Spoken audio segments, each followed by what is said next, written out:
Hello guys! Hello! This is for Taurus. Welcome dito sa aking channel. Kapalaran 888. Welcome. Alamin natin, Taurus, kung anong messages, vibration, gabay energy para sa inyong lahat. This is for the first week of December 2025. Tingnan natin, Taurus. First card mo is number 16, number 7, Beach Fire. Stand up for yourself. This is 7 of Wands. Sinasabi ng bara sa'yo dito, Taurus, na if ever daw na maka-experience tayo ng away, gulo, kompetensya, or mayroong mga tao na iti-trigger yung emotion mo, or kung ano pa man, kailangan mo daw na ipaglaban ang karapatan mo. Okay? You need to face your fears, protect yourself. Okay? Something lovely will grow from this. Number 15, number 6. So, there's a balance coming para sa'yo, Taurus. Meron ka na ginagawa sa ngayon, or meron kang pinaplano na pwedeng magdala sa'yo ng sobra-sobrang happiness. Okay? So, kung ano man yan, if it's job, pwedeng may promotion, salary increase, may development, may progress, may growth. Maybe there's a reason, may mga rason para maging masaya ka, para mag-rejoice ka. There's a reason para maging kalmado ka. There's a reason para magkaroon ka ng peace and harmony. Okay. So let's check what's the angel message. Ano ba ang angel message para sa'yo, Taurus?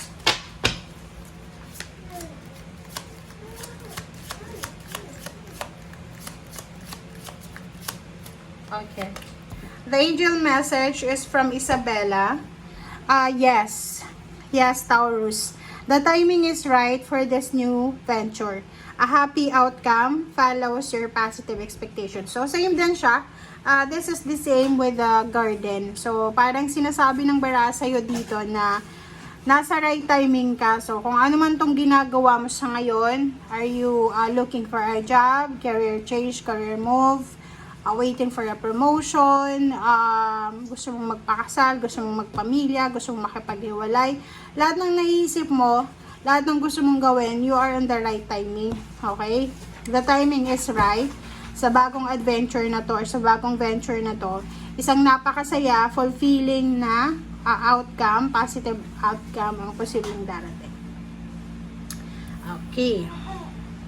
So, let's check kung ano pa ang messages pa.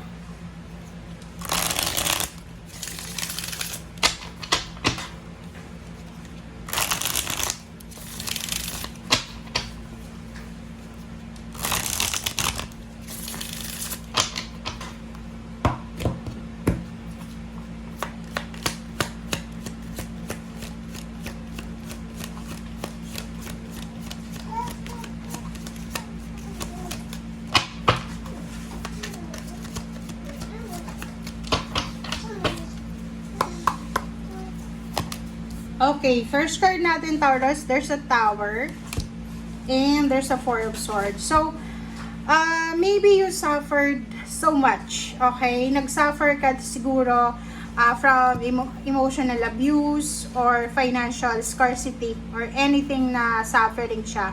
So, maybe nagsuffer ka for several years, maybe 16 years, maybe 7 years, or ilang taon na or buwan na parang nagsuffer ka. Dito sa barahang to, sinasabi ng barahan na tapos na siya. Okay? There's an ending. There's a recovery. There's a new beginnings coming na posibleng magdadala sa'yo ng excitement.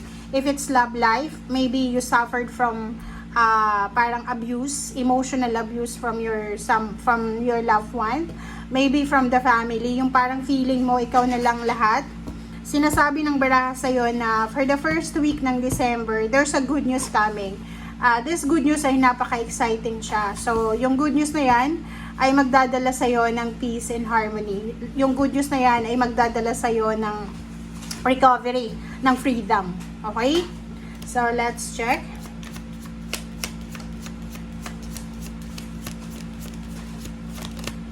Okay.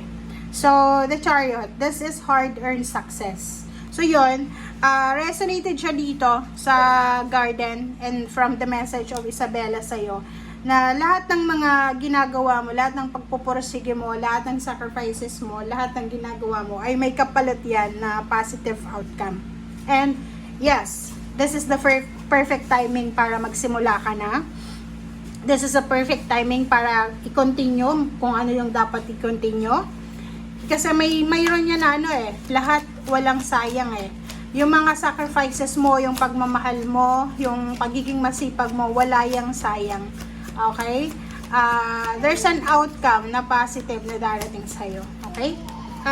Nakikita ko rin sa'yo, maybe that's for, okay, that's for, Taurus na, meron ditong Taurus na you're, parang trying to purchase na car or any transportation. Yung parang gusto mong mag-travel, gusto mong bumili ng plane ticket, bus ticket, or anything na magagamit mo to move.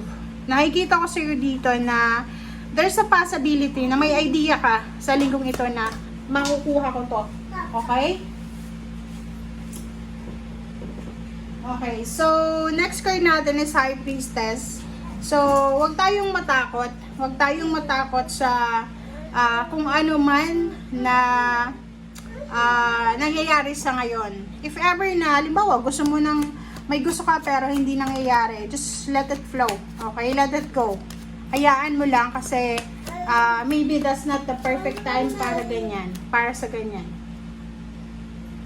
Okay? Next card natin is Five of Pentacles. So, yung financial problems na pinagdadaanan mo, Taurus, may possible na endings, may possible na solution na darating sa linggong ito. So, kailangan mong maging positibo lang. Stay positive, stay consistent sa ginagawa. Diba? Meron ditong Taurus na medyo nakakaramdam ka na ng pagod ka na sa paghihintay, pagod ka na sa pagmamahal. But, sinasabi ng barahang nga sa'yo, kasasabi ko lang sa'yo kanina, na walang sayang sa mga ginagawa mo. Okay? Huwag kang matakot, huwag kang magpanik, huwag kang mag-alala. There's a 3 cards coming. There's a 3 cards na pwedeng magdala sa'yo ng kung ano man. Destiny, and Ten of Wands. So, lahat daw yan na sinasacrifice mo ay posibleng magdadala sa'yo ng blessing. So, hindi ka dapat na mawala ng pag-asa. Hindi ka dapat mawala ng parang excitement sa lahat ng mga ginagawa natin or mga plano natin. Kasi bilog ang mundo 'di ba? So, yan guys ang sinasabi ng baraha. Thank you for watching. Bye!